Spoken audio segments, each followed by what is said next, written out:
누가복음 4장 1절에서 13절 교독하겠습니다. 예수께서 성령의 충만함을 입어 요단강에서 돌아오사 광야에서 40일 동안 성령에게 이끌리시며 마귀에게 시험을 받으시더라.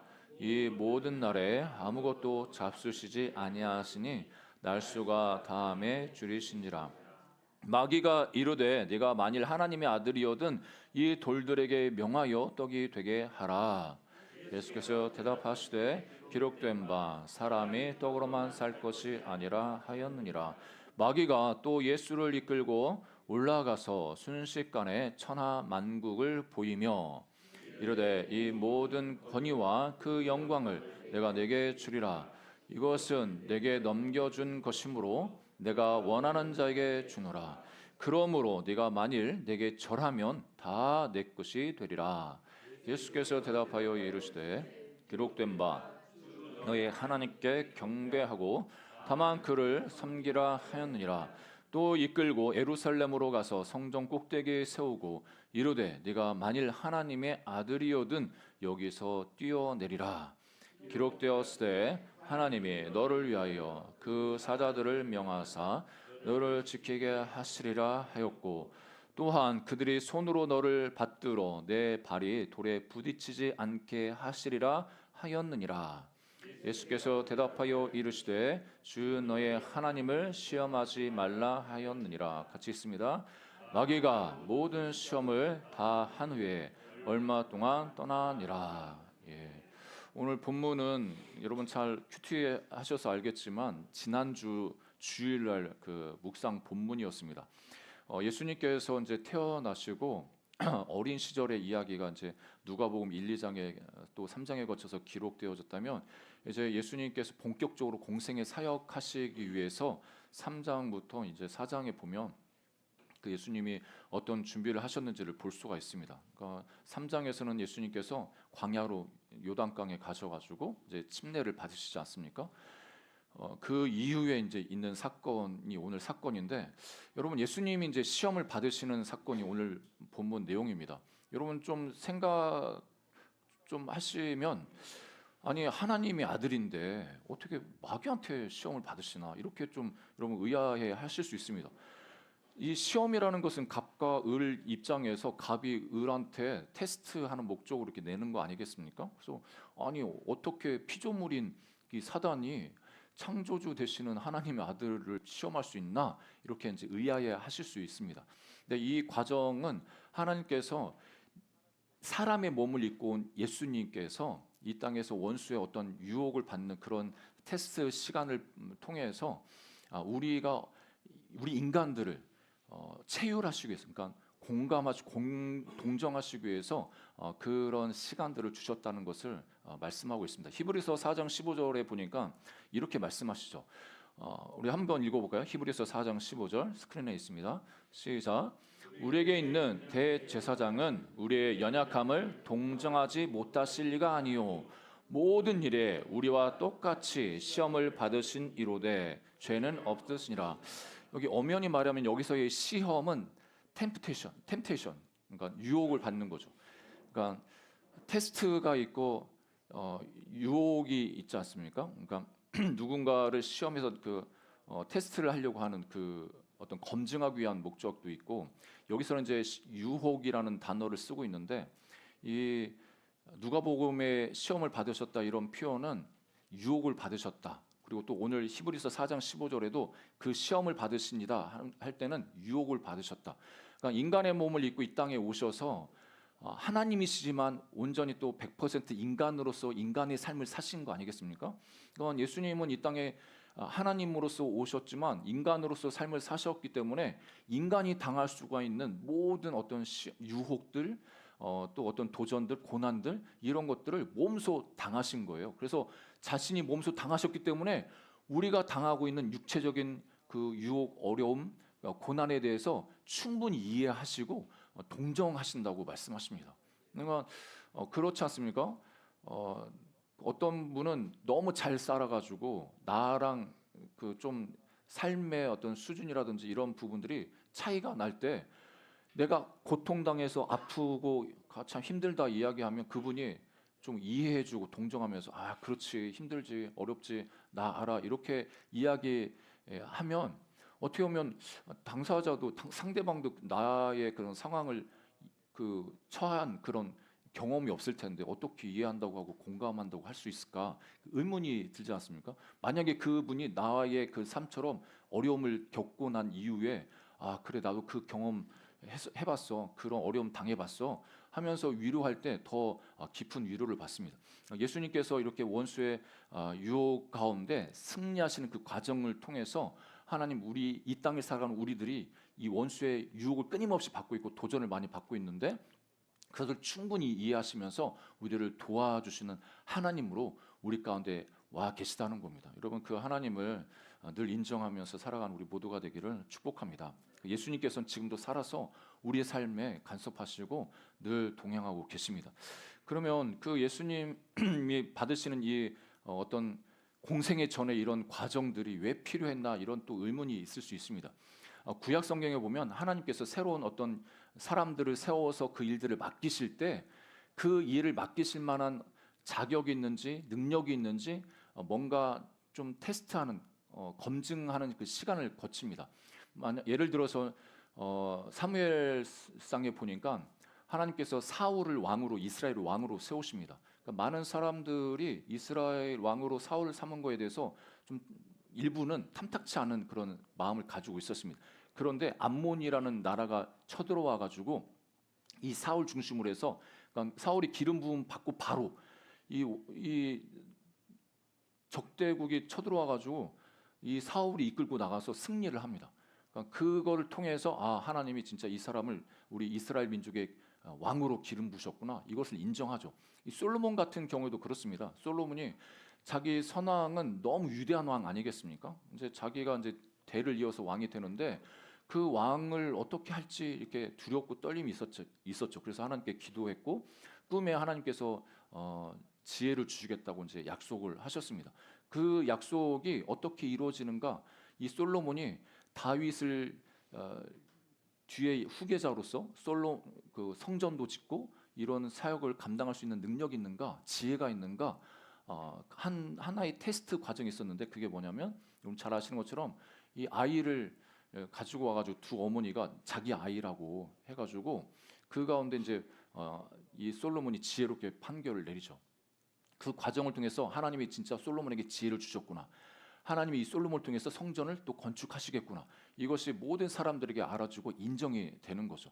이렇게 구약에서도 하나님께서 하나님의 사람을 세우셔서 일하실 때 이런 어느 검증하는 그런 시간들을 보내고 있습니다. 어떻게 보면 이 예수님도 공생의 사역을 하시면서 이런 테스트 과정을 거치고 있는 것이라고 말할 수가 있습니다.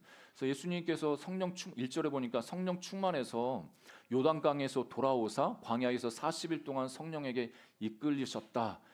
그래서 이제 마귀에게 시험을 받는다고 이렇게 말씀하고 있는데 예수님은 하나님 아니시겠습니까? 그런데도 어떻게 성령의 충만함을 입어야 되나 이런 또 의문이 있을 수 있는데 인간으로서 또 하나님이시면서 인간이기 때문에 성령 충만하다는 이 표현에는 사람들에게 쓰는 성령 충만과 예수님에게 쓰는 성령 충만은 좀 다른 의미가 있습니다. 예수님은 이미 하나님이시고 그 안에 성령님이 존재하고 계시기 때문에 삼위 하나님으로 계시기 때문에 성령 충만하다는 것은 그 내적으로 충만이 가득 차다는 의미가 있고 우리 인간들에게 성령 충만하다고 할 때는 위에서부터 부어지는 그 성령 충만을 말씀합니다.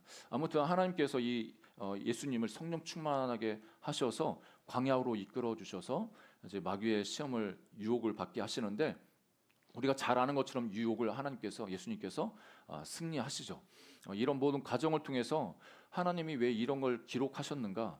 이 시대에 우리가 이 땅을 살면서 하나님의 생명을 가지고 있기 때문에 원수는 끊임없이 우리를 향해서 도전을 합니다. 유혹을 합니다. 공격을 합니다. 그 원수의 공격, 그 유혹을 어떤 유혹을 우리에게 주는지 그것을 어떻게 극복해야 되는지 승리할 수 있는지 예수님께서 승리하는 그 과정을 따라가면서 우리가 배우길 원합니다. 하나님께서 그것을 우리에게 가르쳐 주시고자 또 오늘 말씀을 허락해 주셨습니다. 첫 번째, 이 사단이 예수님을 유혹할 때, 시험할 때 어떻게 이야기하냐면 이 돌 가지고 떡을 만들라 이렇게 하죠. 예수님이 40일 동안 굶으셨기 때문에 얼마나 배고프시겠습니까? 그래서 3절에 이 마귀가 그 예수님의 필요를 너무 잘 알기 때문에 시기적절하게 딱 와가지고 이렇게 말하는 거죠. 네가 만일 하나님의 아들이거든 이 돌들에게 명하여 떡이 되게 하라. 여러분, 여기서 만일이라는 이게 조건절인데 이 돌로 떡을 만들면, 그러니까 빵이나 음식을 만들면 하나님의 아들이고 못 만들면 하나님의 아들이 아니야. 너가 하나님 아들인지 증명해봐. 이런 차원으로 이 말씀 이렇게 유혹한 게 아니고, 이 마귀는 예수님이 하나님 아들인 것을 너무나 잘 압니다. 너무나 잘, 우리보다도 더 잘. 이 하나님 아들인 거를 너무나 잘 아는데 무엇을 유혹하는 거냐면, 네가 하나님의 아들이잖아. 그러니까 지금 배고픈데 이 돌로 떡을 빨리 만들어가지고 네 배고픔 채워. 이렇게 유혹하는 거죠. 지금 너 배고픔으로 굶주리고 있는데 너 능력 충분하잖아. 하나님 아들인데, 창조주인데 돌로 떡 못 만들어? 만들 수 있잖아. 지금 빨리 네 배고픔 채워. 이렇게 어떻게 보면 충동질하는 거죠. 여러분, 원수의 이 그 공격은 이 시대를 살아가는 우리들에게도 그 유효하게 그렇게 우리를 유혹하죠. 그러니까 이 마귀는 예수님께 당연히 충분히 돌로 떡 만들 수 있는 그 능력이 있는 걸 알고 있고, 그렇게 함을 통해서 이 마귀가 노리고 있는 게 뭐냐면, 이 예수님이 그 배고픔, 자신의 배고픔, 그거를 당장 자기 능력을 가지고 그것을 사용해 가지고 그거를 해결하라고 촉구하고 있고 유혹하고 있는 겁니다. 그러니까 예수님은 돌로 떡 못 만들겠습니까? 하나님인데 충분히 만들 수 있죠. 그거 충분히 만들 수도 있습니다. 그런데 이 마귀의 그 시험 의도는 네 능력 가지고 너 자신을 위해서 빨리 사용해. 이런 목적이 있는 겁니다. 그 예수님께서 이 말에, 이 유혹에 어떻게 반응하셨는지를 보면 우리가 뜻을 충분히 이해할 수가 있는데, 4절에 보니까 예수께서 대답하시되 기록된 바 사람이 떡으로만 살 것이 아니라 하였느니라. 우리 잘 아는 것처럼 이 말씀은 신명기 8장 3절 말씀을 가지고 와서 이 마귀를 향해서 대답을 하는 거죠. 신명기 8장 3절에 이렇게 말씀하십니다. 같이 한번 읽어볼까요? 신명기 8장 3절입니다. 시작. 너를 낮추시며 너를 줄이게 하시며 또 너도 알지 못하며 내 조상들도 알지 못하던 만나를 내게 먹이신 것은 사람이 떡으로만 사는 것이 아니오 여호와의 입에서 나오는 모든 말씀으로 사는 줄을 내가 알게 하려 하심이라. 참 하나님께 감사한 것은 떡으로만이라는 이 표현이요, 하나님이 떡으로만 살 것 아니다 이렇게 말씀하면 어떤 보통 분들은 그래 우리 생존의 문제, 먹고 마시는 문제 이거 하나님은 우리 그런 거 관심 없으셔. 그냥 우리는 주님의 뜻과 영광을 위해서만 살아야 돼. 아침에 이슬 먹고 내리는 이슬 먹고 그렇게 살아야 돼. 이렇게도 생각하시는데, 하나님은 떡으로만이라고 이렇게 얘기할 땐 우리가 떡으로 사는 존재인 것을 인정하시는 거예요. 그러니까 우리 삶의 의식주라든지 이 생존에 필요한 이런 부분들을 하나님이 충분히 아시고 그것을 공급해 주시는 하나님이신 것을 말씀합니다. 이 이스라엘 백성들이 광야에서 만나를 먹고 살았던 것, 이 모세가 이렇게 다시 한번 되뇌기는 겁니다. 너희들이 수고하지 않았는데 하나님이 만나 내려주셔서 너희들 먹었지 않냐? 그러니까 우리가 너무 열심히 해가지고 뭔가 우리가 노력을 해가지고 그래야 공급 받을 수 있는 것처럼 생각해서 그것만 생각하는데, 사실 보면 하나님이 그 환경도 열어주셨고 건강도 주셨고 모든 것을 공급하셨기 때문에 너희가 받고 지금 누리고 있는 거야. 하나님이 정말 우리 삶의 공급자 되신 거 너희들이 좀 기억해야 돼. 그래서 우리가 이 먹고 사는 거에만 집착하고 거기에만 붙들려 있는 게 아니고 떡으로만 살아서는 안 되고 그 이상으로 우리에게 요구하시는 게 있는데, 하나님께서 우리에게 주신 그 말씀에 순종하면서 그 하나님의 뜻을 이루면서 이 땅에 살아야 돼. 이거를 가르쳐 주시는 겁니다. 여러분, 이 말씀을 우리가 삶에 좀 계속 기억하시기를 주의 이름으로 축복합니다. 하나님은 우리가 먹고 사는 거에 관심이 많으십니다. 우리가 굶주릴 때 하나님은 너무나 안타까워하십니다. 그래서 우리를 먹여주시고 입혀주시고 우리의 삶에 있어서 은혜를 베풀어 그런 기본적인 은혜들을 베풀기를 원하십니다. 그런데 우리 하나님 백성이 거기에 묶여서 그것만을 위해서 살아가는 게 아니라 하나님이 하시는 그 말씀, 하나님이 우리에게 주시는 그 사명, 그 뜻에 순종하면서 따라오시기를 바라고 있습니다. 그러니까 이 어떻게 보면 이 마귀는 예수님한테 너 지금 필요한 그 삶의 문제, 그 지금 배고픔 지금 당장 빨리 그걸 해결해. 하나님과 상관없이 네 능력 너 자신을 위해서 사용해. 이렇게 유혹하고 있는 거죠. 예수님 자신을 위해서 그 돌을 떡으로 만들 수 있지만 하나님의 뜻을 행하는 게 더 중요하고 그 뜻을 행하는 그것에 최우선수를 두면서 살아가셨습니다. 그래서 오늘 말씀에도 요한복음 4장 34절 말씀에도 예수님께서 이렇게 말씀하시죠. 우리 함께 읽어볼까요? 요한복음 4장 34절 시작.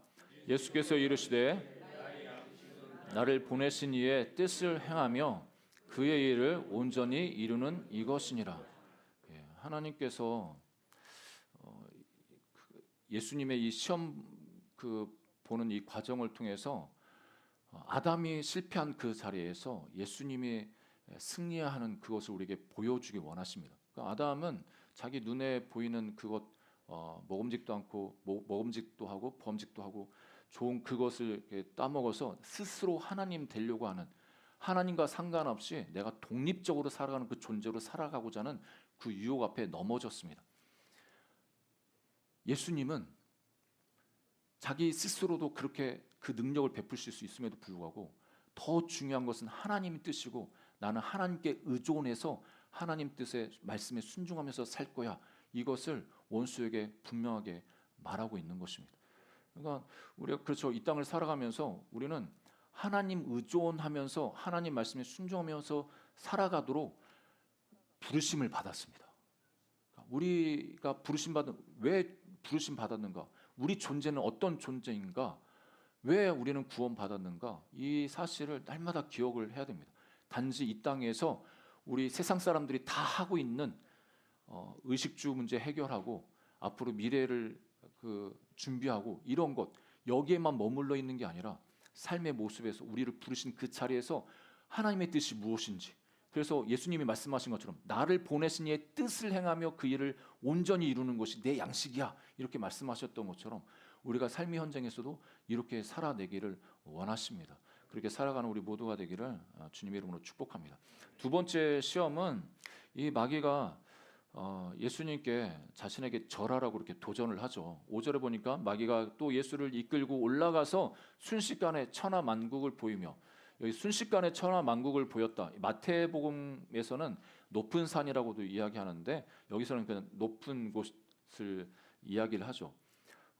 여러분 주보에 여러분 앞표지 그림을 보시면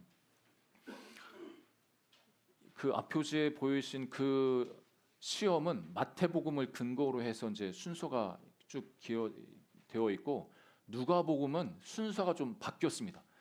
두 번째, 세 번째가 앞뒤로 바뀌었죠.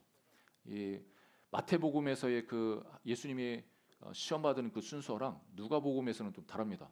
그러면 이런 걸 보면서 이거 성경에 오류가 있는 거 아니야? 이렇게 하실 수 있는데 그게 아니고 이 누가의 이 기록하는 의도가 있어서 이렇게 시험 받는 순서를 조금 바꿔서 말하고 있는 거죠. 그래서 이 장면은 학자들은 예수님께서 환상을 통해서 시험 받았다고도 이야기합니다. 이게 순식간에 높은 곳에 올라가서 천하만국을 볼 수 있는 이런 상황은 그때 당시 유대 땅에서는 그렇게 높은 산이 없었기 때문에 환상을 통해서 마귀가 시험한 것으로 봅니다. 아무튼 6절에 보니까 이르되 이 모든 권위와 그 영광을 내가 내게 주리라. 이것은 내게 넘겨준 것이므로 내가 원하는 자에게 주노라. 그러니까 마귀가 정말 땅땅거리면서 이야기하는 거예요. 이 세상 권세, 권위, 그 영광 다 내 거야. 이 세상의 천하만국을 통치하는 그 권세는 나한테 있어. 나한테 주어진 거야. 그래서 내가 원하는 사람에게 그 권세를 넘겨줄 수 있어. 이렇게 자신만만하게 이야기하는 거죠. 사실 이 성경은 이 세상을 하나님이 다스리신다고 말씀하시지 않습니까? 하나님이 통치하신다. 그런데 이 마귀는 자기가 그 권위와 그 영광이 나한테 넘겨졌다 이렇게 이야기를 하죠. 이 세상의 그 통치권 원래는 창조주 하나님께 있었지만 이거를 에덴 동산에 있는 아담에게 그걸 위임하지 않습니까? 너희가 이 땅에서 생육하고 번성하고 이 땅을 다스려라. 다스리는 그 통치권을 아담에게 부여하시는데 이 아담이 범죄함을 통해서 그 통치권이 일시적으로 마귀에게 넘어갑니다. 그래서 성경에 보면 이 사탄이 이 세상 신, 이 세상 임금, 세상 왕 이런 표현을 쓰고 있죠. 에베소서 2장과 6장에 보면 이 사도 바울이 그것을 잘 이야기하는데 그때에 너희는 그 가운데서 행하여 이 세상 풍조를 따르고 공중의 권세 잡은 자를 따랐으니 곧 지금 불순종의 아들들 가운데 역사하는 영이라. 그러니까 원수가 마귀가 이 세상 공중 권세를 잡은 자라고 표현하고 있습니다. 그러면서 6장 12절에는 우리의 씨름, 그러니까 우리가 싸우는 이 싸움은 어떤 거냐? 혈과 육을 상대하는 것이 아니요 통치자들과 권세들과 이 어둠의 세상 주관자들과 하늘에 있는 악의 영들을 상대함이라. 그러니까 사탄도 어떻게 보면 하나님이 어느 정도 허락하신 그 범위 안에서 이 세상에 영향력을 미칠 수 있는 그 권세를 사용할 수 있는 그런 그 권세를 가지고 있다는 것을 성경을 통해서 우리에게 가르쳐 주시죠. 이 말씀을 준비하면서 그 예전에 그 소설 괴테 소설 파우스트인가요? 네. 파우스트 그 한 사람에게 그 파우스트라는 사람에게 이 마귀가 찾아와가지고 거래를 하지 않습니까? 이 땅에서 모든 것을 다 할 수 있는 그 어떤 특권 권세를 주면서 내가 당신 종으로 이렇게 있을 테니까 이제 이 세상에 만족하는 그 순간 당신 영혼을 이제 내가 데리고 가서 지옥으로 갈 거다. 그러니까 거래를 한 거죠. 자기 영혼을 원수에게 이제 파는. 그게 이제 이 세상에서도 음악하는 분들 보면 미국의 유명한 그 락 음악을 하는 사람, 저 적어왔는데 마릴린 맨슨. 이 사람이 어느 인터뷰에서 자기 영혼을 마귀에게 팔았다고 거래를 했다고. 그러면서 자기는 딱 보면은 누가 어떤 가수가 마귀한테 자기 영혼을 판지 안다고. 그래서 우리나라의 한 가수를 지명했는데 말씀은 안 하겠습니다. 아무튼 이 연예계에서도 인기를 얻기 위해서 자기 부를 얻기 위해서 자기 영혼을 사탄에게 이렇게 맡기면서 그렇게 거래하는 경우가 종종 있습니다. 우리가 모르는 세계에 그런 일들이 있습니다. 그러니까 이 땅에 원수에게 넘어간 그 권세, 이 세상의 통치권, 이 부분들을 하나님이 다시 되찾기 위해서 하나님의 아들 예수님을 이 땅에 보내어 주시죠. 그것을 예언한 것이 다니엘 7장에 기록되어 있습니다. 이번 주 금요철야 때 다니엘 7장 말씀을 함께 나눴는데 13절 14절 말씀에 그것을 하나님이 예언하고 있습니다. 내가 또 밤 환상 중에 보니, 여기서 내가는 다니엘입니다. 다니엘이 인자 같으니, 그러니까 예수님께서 하늘 구름을 타고 와서 옛적부터 항상 계시니 하나님 아버지에게 나아가 그 앞으로 인도됨에 그에게 예수님에게 권세와 영광과 나라를 주고 모든 백성과 나라들과 다른 언어를 말하는 모든 자들이 그를 섬기게 하였으니 그의 권세는 소멸되지 아니하는 영원한 권세요 그의 나라는 멸망하지 아니할 것이니라. 그러니까 하나님이 다시 그 통치권, 이 땅의 통치권을 예수님께 넘겨주겠다고 약속을 하십니다. 근데 그 통치권을 어떻게 얻게 하시느냐, 이게 중요한데, 이 사탄은 내가 가지고 있는 그 통치권, 네가 나한테 절하면 내가 줄 거야. 7절에 그러므로 네가 만일 내게 절하면 다 내 것이 되리라. 내가 가지고 있는 권세 이거 너한테 다 줄게. 예수님한테 이렇게 거래를 하는 겁니다. 근데 예수님이 그 권세, 하나님이 자기에게 주실 그 권세를 받기 위해서는 어떻게 하셔야 되느냐? 그냥 단순하게 마귀한테 절 한번 해가지고 그 권세를 받으시느냐? 그렇지 않고 예수님은 이 땅에 오셔서 십자가에서 죽으셔야, 죽으셔야 그리고 부활하셔서 그 권세를 되찾을 수 있다고 말씀하십니다. 그러니까 예수님은 자기가 죽음을 통해서 하나님이 하나님 자신에게 주신 그 권세가 회복될 수 있음을 말씀하죠. 그래서 예수님께서 부활하실 때 제자들 앞에서 부활하시고 이제 승천하실 때 부활하셔서 승천하실 때 하늘과 땅의 모든 권세를 내게 주셨다 이렇게 표현하죠. 마태복음 28장에. 그러니까 하늘과 땅의 모든 권세 이제 나에게 있어 이렇게 선포하시면서 승천하십니다. 아무튼 그 예수님께서 이 땅에 오셔서 그 마귀에게 절하는 것이 아니라 하나님을 경배함으로 하나님을 섬김으로 그 섬김은 다른 게 아니라 자기가 고난의 길을 가고 십자가 지고 죽어야 하나님이 나에게 부여하신 그 모든 권세가 회복될 수 있고 왕으로 다시 등극할 수 있음을 말씀하십니다.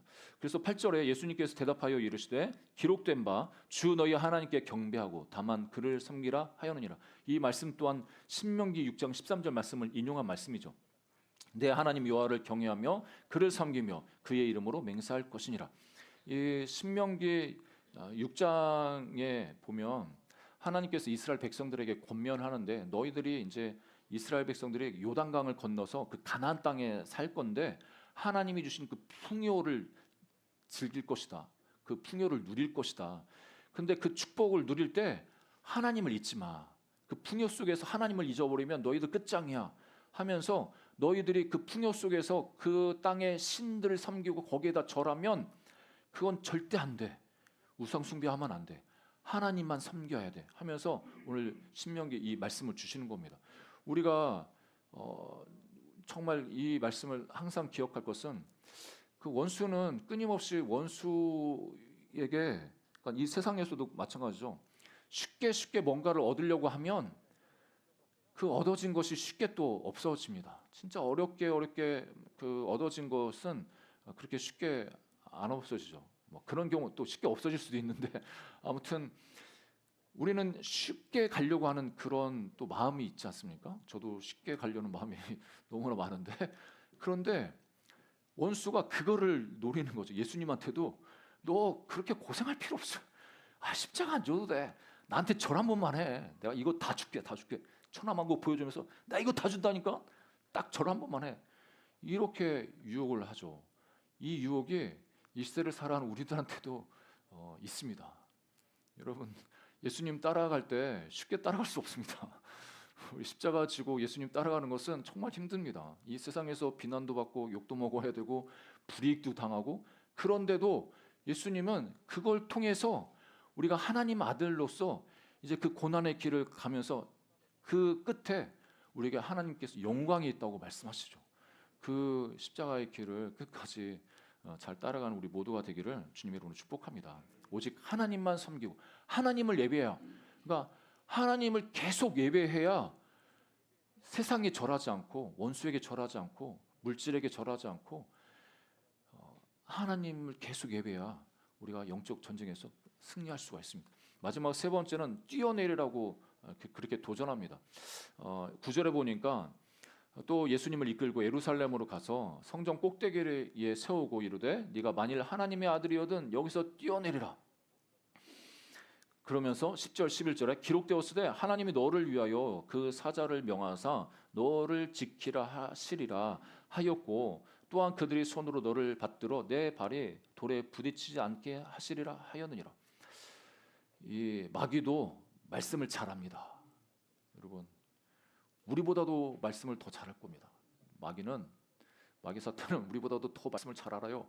그래서 그 말씀을 교묘하게 또 이렇게 바꿔가지고 적용을 시킵니다. 이 말씀이 시편 91편 11절 12절 말씀 아니겠습니까? 우리 한번 읽어볼까요? 시편 91편 11절 12절 같이 읽습니다. 시작.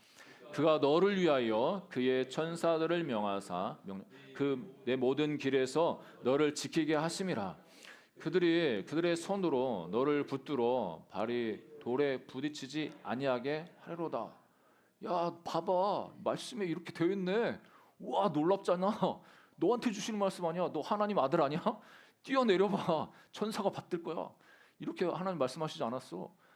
이렇게 이제 마귀가 예수님을 유혹하는 거죠. 여러분, 예수님이 성령 꼭대기에서 떨어지면 천사가 받아줄까요, 안 받아줄까요? 안 받아줘요? 하나님의 아들인데 하나님의 아들인데 떨어지면 받아줄 필요도 없죠. 그냥 사뿐하게 이제 착지를 하시겠죠. 하나님의 아들인데.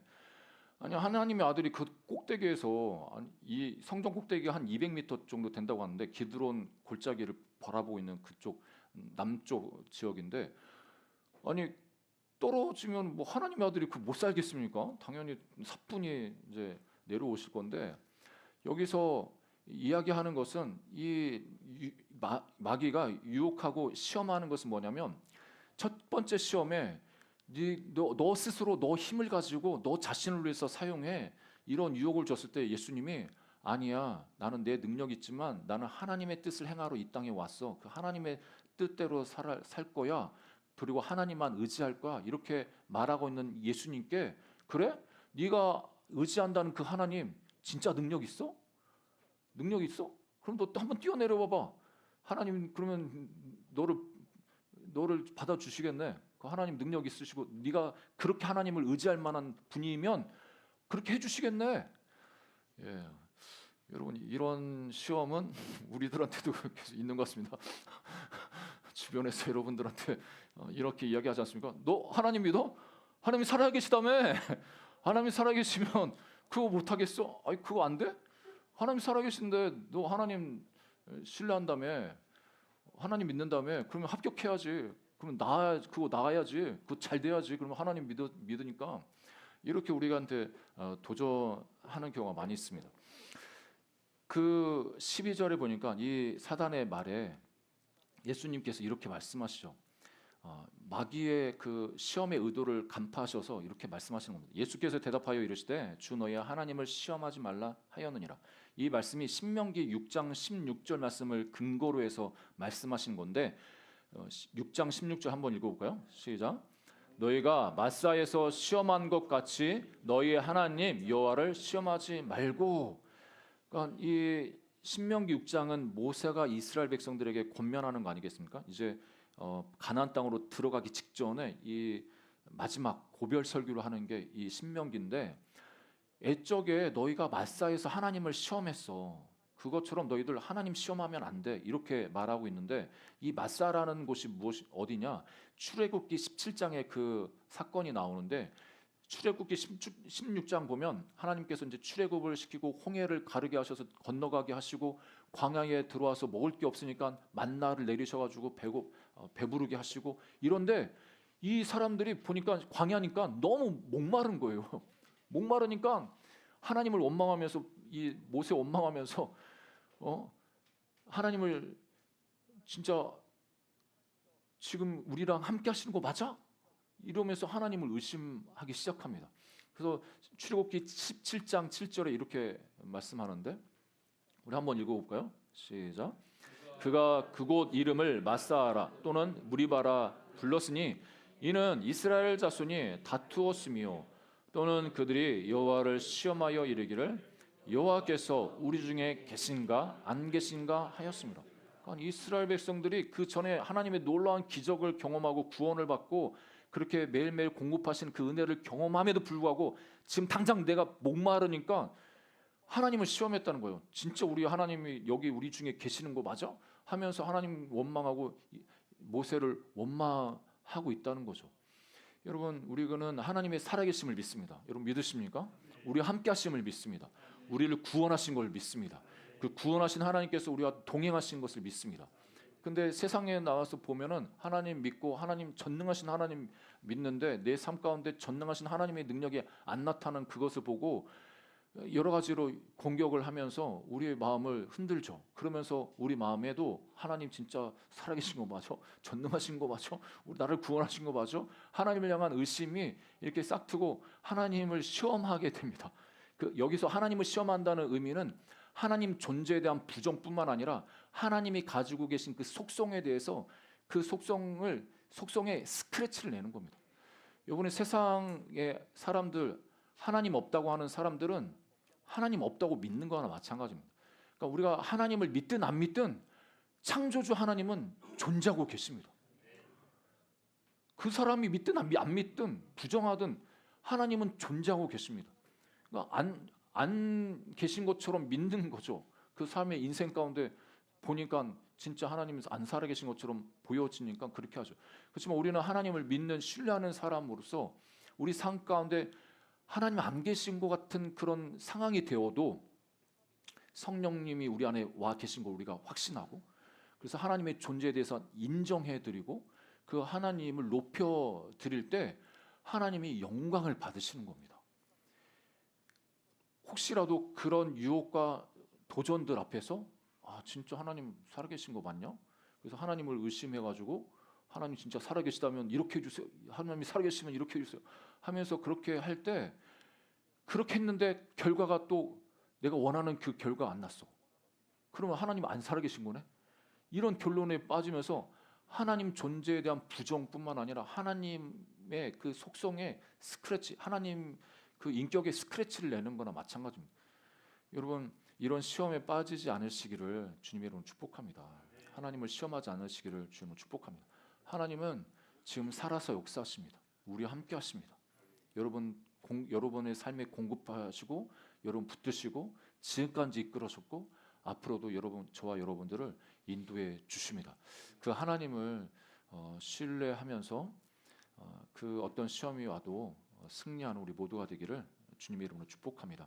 마지막 결론에 13절에 마귀가 모든 시험을 다 한 후에 얼마 동안 떠났다고 이렇게 표현하면서 이 장면이 끝을 맺습니다. 그러니까 예수님이 사역을 시작하기 전에 이 원수 마귀의 그 유혹 앞에서 승리하시죠. 그러니까 예수님은 하나님의 아들로서 승리하십니다. 그러니까 첫 아담은 실패했지만 두 번째 아담인 예수님은 승리하셨습니다.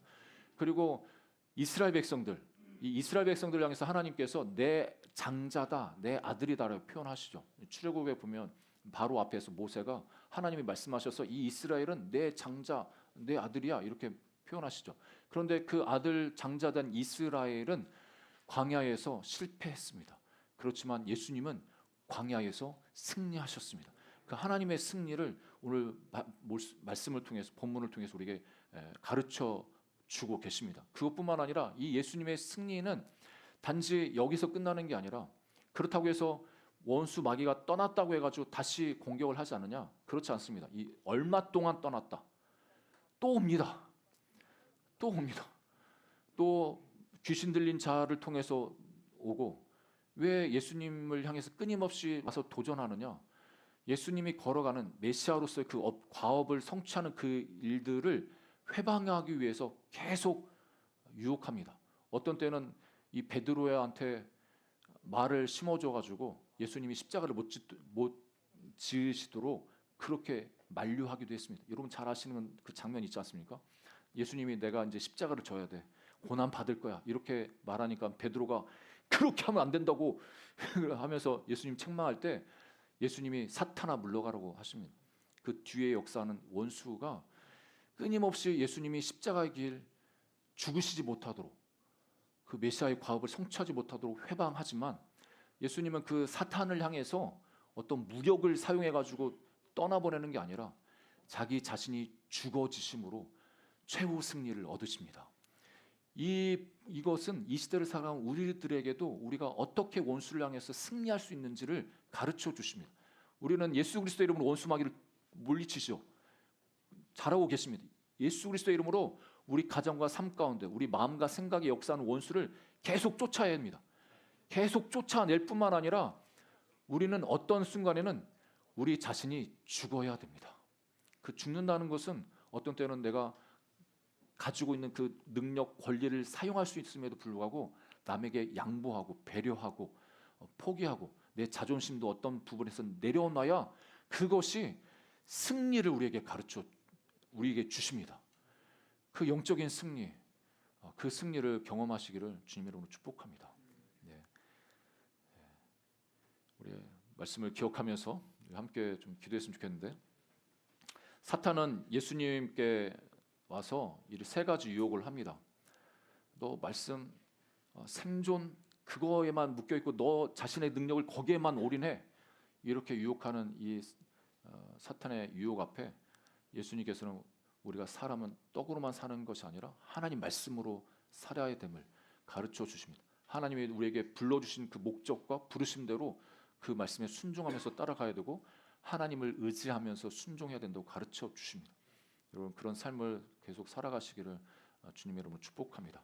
쉽게 뭔가를 얻으라고 그냥 단지 나한테만 절하면 내가 다 줄게 이렇게 하는 원수를 향해서 예수님은 그래도 내가 십자가의 길을 가고 하나님만 섬기겠다고 선포하십니다. 여러분 우리 향해서 도전하는 이런 도전 앞에서 하나님을 의지하고 하나님만 예배하고 하나님을 더 신뢰하며 따라가는 우리 모두가 되시기를 주님의 이름으로 축복합니다. 이 말씀을 기억하면서 주님 우리 삶 가운데 원수는 끊임없이 우리를 공격하고 우리를 도전하는데 주님 예수님께서 승리하신 그 방식으로 우리 삶에서 승리하게 해 주옵소서. 또 끊임없이 원수 마귀는 예수님을 괴롭히고 계속 공격했듯이 이 땅을 살아간 우리들에게 계속 우리를 넘어뜨리고자 그 십자가의 길을 가지 못하고자 회방하는데 그 원수의 괴계를 파쇄하여 주옵소서. 우리 가정과 우리 자녀들의 삶의 역사는 모든 원수 마귀를 물리쳐 주옵소서. 우리 예수 그리스도의 이름을 좀 선포하면서 이 말씀을 기억하면서 기도했으면 좋겠습니다. 우리 주님 세 번 부르짖고 같이 기도하겠습니다. 주여 주여 주여. 조신 하나님 아버지 나사에 감사드립니다. 하나님 그렇습니다. 이 땅을 살아가면서 하나님 아버지 끊임없이 원수는 독립적으로 나 자신을 위해서만 살라고